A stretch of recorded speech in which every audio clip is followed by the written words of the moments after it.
top story from Eretz Yisrael. I'm sure it's going to be my top story for this year. I say all about my stories at the top, but this, because I'll tell you why this story is top, because my wife also was present when this happened, so she can't accuse me of making it up. She is very much party. She's not listening. She was very much party to this story. Anyway, this is the story.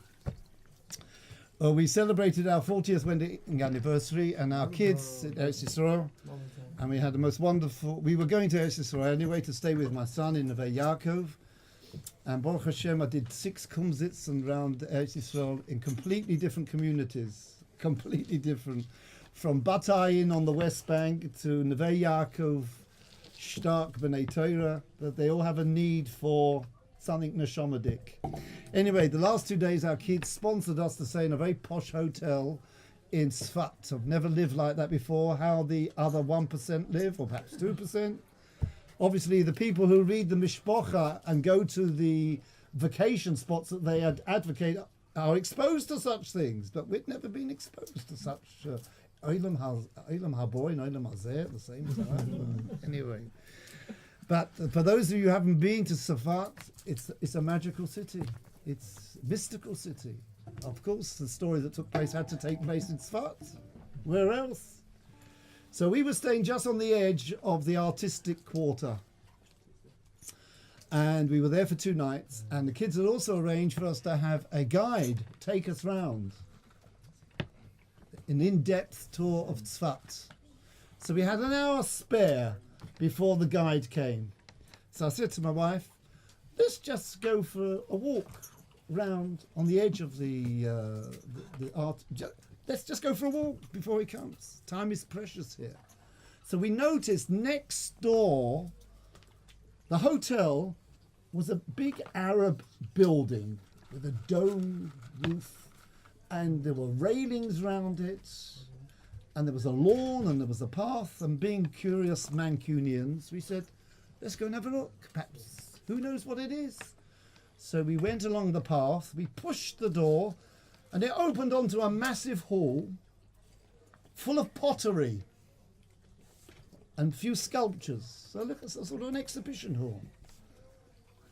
Nothing particularly interesting from my point of view, but what caught my eye was the fact that it had a very high roof. And I said, the acoustics must be fantastic. So I had my Khalil with me. I took it out and started playing. And even my wife said, it's lovely, what a wonderful sound. So I'm playing for a minute, and all of a sudden we hear this voice say, come in, come in.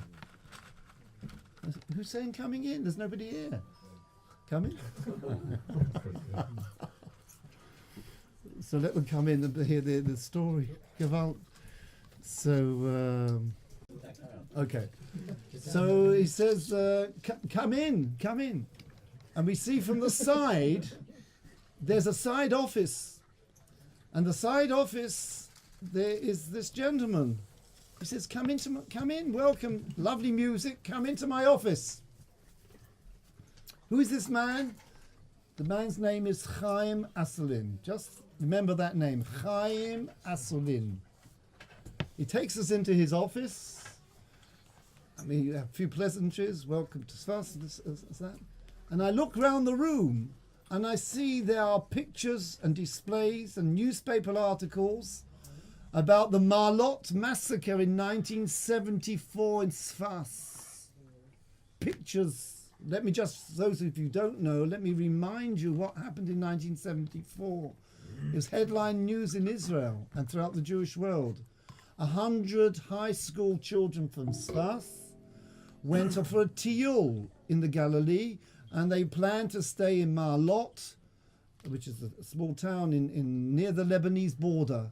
And they were going to stay in a school. There were dormitories in the school, and they were going to stay there overnight before they carried on with their tiyul. During the night, 3 terrorists managed to infiltrate, thank you, from Lebanon, dressed as Israeli soldiers, held them hostage for a while, and then massacred 22 young kids, and all the rest were injured and whatever. This is what happened. There had been negotiation, and then the army was called in, and there was a shootout, and they were all killed. And the teachers tried to the best of their ability to do a deal. Lamasa, 22 kids were smashed to smithereens by machine guns and grenades. Chaim Asselin, the curator of this little museum, was the 23rd. He was there. And he said, this is his story, and this room of his in the museum is it's his memorial, it's his shrine to what happened. And let me share you this story because I'm still from it. He said when the terrorists opened fire, he managed to escape, and they mowed down 22 kids. But then unfortunately he put his head up and a sniper got him.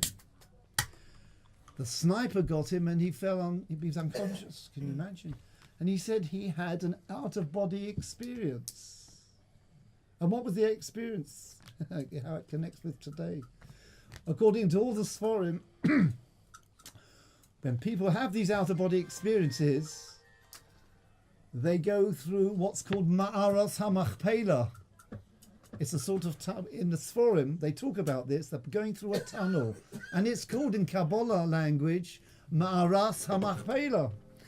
He said, I went through this passage, surrounded by light, and I'm hovering over my body.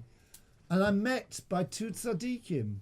And he said, what was unusual, because usually he was told that people who have such experiences, it's old tzaddikim who come to him, people who died. But the two tzaddikim who appeared to him were living. One was the Lubavitcher Rebbe, and one was Baba Sali. And they say to him, you will live. At the same time, he's hovering over his body, and he sees the doctor says he's dead. Together, put him in a body bag. So he said he wanted to object, but he couldn't. I mean, you know. They're taken to the Beis HaKforos. His parents come. They do Kriya. They wanted to have Tahara, but according to the halacha is, if it's a messy case, like these were, you don't have Tahara, you just bury them. The burial is sufficient. But his uncle was there. He said, if we can't have Tahara, at least I want to identify. So he pulled the zip down of his body bag, and he noticed a slight faint pulse. So they called the doctors, they rushed him into intensive care, and he fell into a coma for 4 years. And his grandmother sat vigil for 4 years by his bedside, davening, praying, helping in any way she thought she could, and just to protect him. Suddenly, after 4 years, he opens his eyes, and everybody's startled. And you know what he asked for? Talis and tefillin. Anyway, for 22 years, he is in the process of rehabilitation. He said, if you look at my body, it's full of more hot. He said it's more neshama than guf. It's full of scars. It's full of plastic surgery. It's full of wires. He had countless operations throughout those 22 years. What for him was the most distressing is that, and this I don't quite understand, that when he came out of his coma, his arm, which had been smashed by bullets, turned gangrenous and they had to amputate it. He said when that happened, he fell into deep depression and he couldn't leave the house. He had so much busha. But Baruch Hashem, with determination and obviously unbelievable b'tochen, he was rehabilitated. He went and finished his bagrut. He then went on to the army. He got smicha. He got married. He had 3 children. And he said to me, Mike, this story, well, so what do I do with my life? He's got this sort of job. It's not much of a job. It's a small exhibition hall, right? It's not very demanding. But he spends his whole time going around Eretz Yisrael giving lectures about what happened to be Machazek Yidden. He said, Mike, I only have one request from you. Will you promise to tell my story? As he was talking, I noticed on his table, he was learning, what was he learning? What does a person who's been through hell, what sort of chizuk, which sort of Rebbe deals with people who have been through hell? Rabbi Nachman. He's learning Likutei Maharan. And next to the Likutei Maharan, I see he's got a tape of Reb Shlomo Carlebach. So I said, do you like the Nigunim of Reb Shlomo Carlebach? He says, Mike, what a question. What neshama that person has. So I said, would you like me to play some Nigunim for you? So for the next 10 minutes, we had a mini Fabreng. For 10 minutes, he was singing along. Okay. So that's the first part of the story. Second part of the story is my wife's outside, and as I'm playing, she notices there's a Braslav Chosid walking by. And then he comes up the path. And he says to my wife, that's Mike Tabor.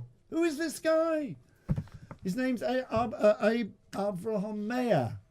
He used to be in Manchester. He was studying English literature. He used to come here regularly for Shabbos Tish. And things have happened to him in his life. He went to Eretz Yisrael, went to Yeshiva. He's now learning in the Braslav Kolol in Tzefas. And he took me to his house, which is round the corner to the hotel, to meet him and his 3 kids. And the next time I go to Tzefas, I've got somewhere to stay. I don't have to stay in the posh hotel, which I couldn't afford anyway. But the story doesn't end there. I made a promise to Chaim Asselin I would tell his story. That happened on the Tuesday. On the Wednesday, we were going back to Yerushalayim. And we were told, before you go back, you must visit the shuk in Tzefas. It's absolutely fascinating. So we went, and we went to the shuk. And we had an hour and a half before to get the bus back to Yerushalayim.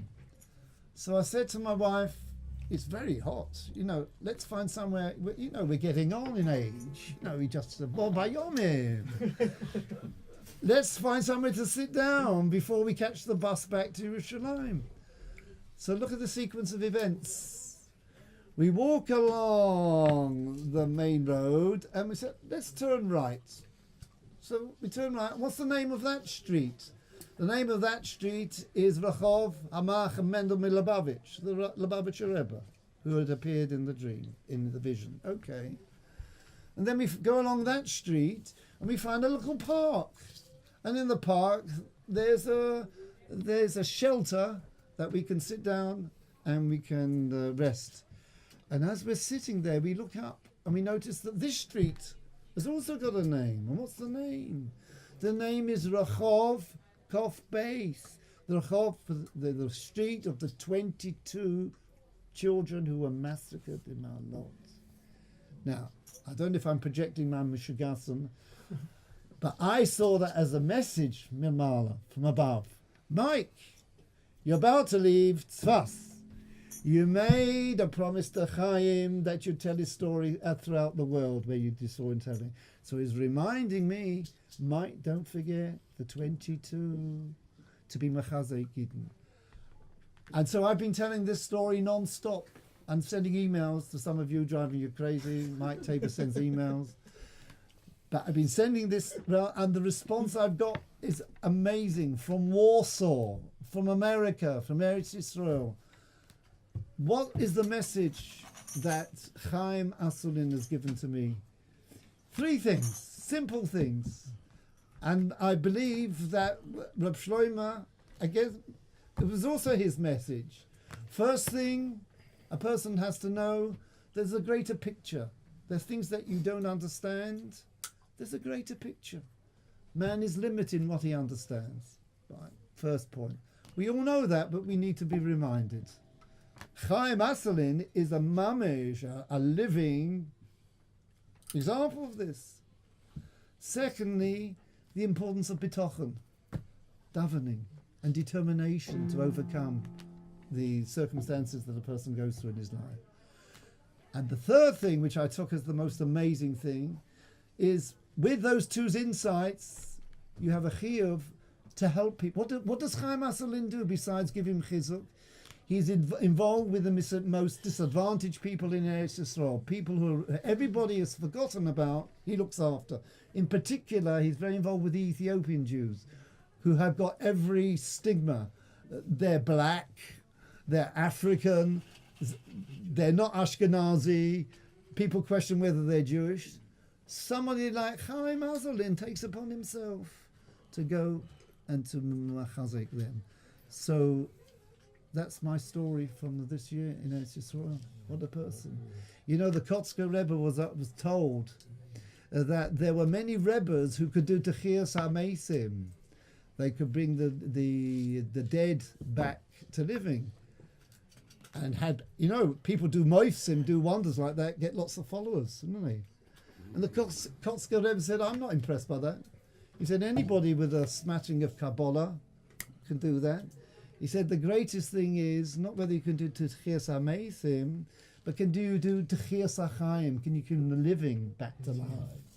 And this is, if you ask me, standing on one foot, what did Reb Shlomo do? Is through his music, and through his Torahs, and through his unbelievable joie de vivre, his positive attitude life, His mamish brings Techiyas Achayim. You know, that's what Klal Yisrael needs. Baruch Hashem, we've got people still living who are Jews, but what needs to be emphasized is the Simchas Achayim, and this is what Reb Shlomo did. So.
Come on now, with horse. Yeah, la, la,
help me, come on.